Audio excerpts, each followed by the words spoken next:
कलयुग का समय केवल एक युग नहीं है, यह मनुष्य की सोच, व्यवहार और मूल्यों की परीक्षा का काल है। जब अधर्म धीरे धीरे धर्म का रूप लेने लगता है और गलत को सही साबित करने के लिए तर्क घड़े जाते हैं, तब यह समझना आवश्यक हो जाता है कि वास्तव में पाप क्या है।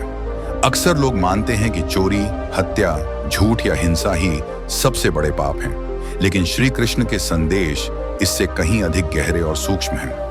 गीता में श्री कृष्ण ने बार बार यह स्पष्ट किया है कि पाप केवल कर्म से नहीं, बल्कि भाव, दृष्टि और उद्देश्य से जन्म लेता है। कलियुग में सबसे बड़ा पाप बाहरी नहीं, बल्कि आंतरिक है। श्री कृष्ण कहते हैं कि जब मनुष्य अपने स्वार्थ, अहंकार और लोभ के कारण सत्य को जानने के बावजूद अनदेखा करता है, तब वही सबसे बड़ा पाप बन जाता है। कलियुग की सबसे खतरनाक बात यह है कि यहाँ पाप को सामान्य बना दिया गया है।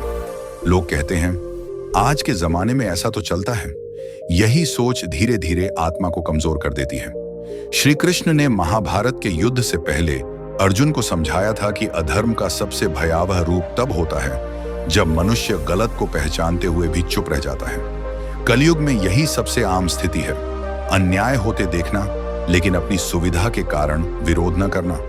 गलत को देखकर भी मुझसे क्या कहकर आगे बढ़ जाना। यही मानसिकता समाज को भीतर से खोखला करती है।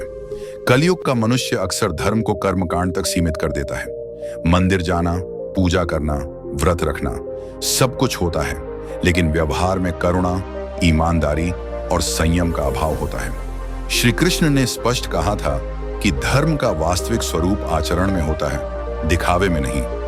जब व्यक्ति धर्म का उपयोग केवल अपनी छवि सुधारने के लिए करता है और भीतर से वही स्वार्थी बना रहता है, तब यह भी एक बड़ा पाप बन जाता है। एक और गंभीर पाप है अज्ञान नहीं, बल्कि जानबूझकर किया गया अज्ञान। कलियुग में जानकारी की कमी नहीं है, लेकिन फिर भी लोग सत्य से दूर भागते हैं, क्योंकि सत्य असुविधाजनक होता है। श्री कृष्ण कहते हैं कि जब व्यक्ति अपने कर्मों की जिम्मेदारी लेने के बजाय परिस्थितियों, भाग्य या दूसरों को दोष देता है, तब वह अपने विकास के मार्ग को स्वयं बंद कर लेता है। कलियुग में सबसे खतरनाक प्रवृत्ति है अहंकार। ज्ञान का अहंकार, धन का अहंकार, शक्ति का अहंकार और यहां तक कि धर्म का भी अहंकार। श्री कृष्ण ने कहा था कि अहंकार ही मनुष्य को अधर्म की ओर ले जाता है। जब व्यक्ति स्वयं को सर्वोच्च मानने लगता है और दूसरों को तुच्छ समझता है, तब वह धीरे धीरे अपने पतन की नींव रखता है। एक और पाप जिसे लोग अक्सर छोटा समझते हैं, वह है कृतज्ञता। माता पिता, गुरु, समाज और प्रकृति से मिला हुआ सब कुछ भूल जाना और केवल अपने लाभ की चिंता करना, यह कलियुग की बड़ी पहचान बन चुकी है। श्री कृष्ण के अनुसार जो व्यक्ति कृतज्ञ नहीं होता, वह कभी भी सच्चे अर्थों में धर्म के मार्ग पर नहीं चल सकता।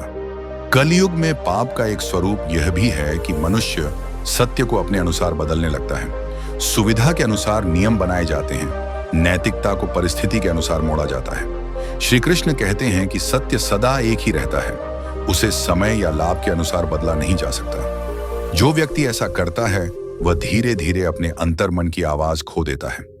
सबसे चिंताजनक पाप यह है कि मनुष्य अपने भीतर की करुणा को मरने देता है। दूसरों के दुख से असंवेदनशील हो जाना, पीड़ा को मनोरंजन बना देना और संवेदना की जगह मजाक को चुनना, यह कलियुग का गहरा अंधकार है। श्री कृष्ण का संदेश स्पष्ट है कि जहां करुणा नहीं, वहां धर्म नहीं। कलियुग में पाप केवल बड़े अपराधों में नहीं, बल्कि रोजमर्रा की छोटी छोटी बातों में छिपा होता है। झूठे वादे, छल, दिखावटी प्रेम, स्वार्थ से भरे संबंध और बिना सोचे समझे किए गए कर्म। यही छोटी छोटी बातें मिलकर मनुष्य को भीतर से कमजोर बना देती हैं और उसे यह भी एहसास नहीं होने देती कि वह धीरे धीरे अपने वास्तविक स्वरूप से दूर जा रहा है। यहीं से श्री कृष्ण का अंतिम संदेश और भी महत्वपूर्ण हो जाता है, क्योंकि यह केवल चेतावनी नहीं, बल्कि मार्गदर्शन है कि कलयुग में पाप से कैसे बचा जाए और धर्म को कैसे जिया जाए, न कि केवल बताया जाए। श्री कृष्ण का अंतिम संदेश कलयुग के मनुष्य के लिए भय नहीं, बल्कि आशा का प्रकाश है। उन्होंने कभी यह नहीं कहा कि कलयुग में धर्म समाप्त हो जाएगा, बल्कि यह कहा कि कलयुग में धर्म को पहचानना कठिन हो जाएगा। ऐसे समय में सबसे बड़ा पाप वही है जो मनुष्य को उसकी आत्मा से दूर कर दे। श्री कृष्ण समझाते हैं कि जब व्यक्ति अपने स्वार्थ के कारण अपने कर्तव्य से भागता है, तब वह केवल समाज को नहीं, स्वयं को भी नुकसान पहुंचाता है। कलयुग में एक आम सोच बन चुकी है कि सब ऐसा ही करते हैं, इसलिए गलत करना भी सही मान लिया जाता है। श्री कृष्ण के अनुसार यही सोच सबसे खतरनाक है। व्यक्ति जब भीड़ के पीछे चलकर अपने विवेक को दबा देता है, तब वह पाप का भागी बनता है। धर्म का अर्थ बहुत सी ही रोचक और भक्तिमय कहानियां आगे सुनने के लिए मेरे चैनल को सब्सक्राइब जरूर करें।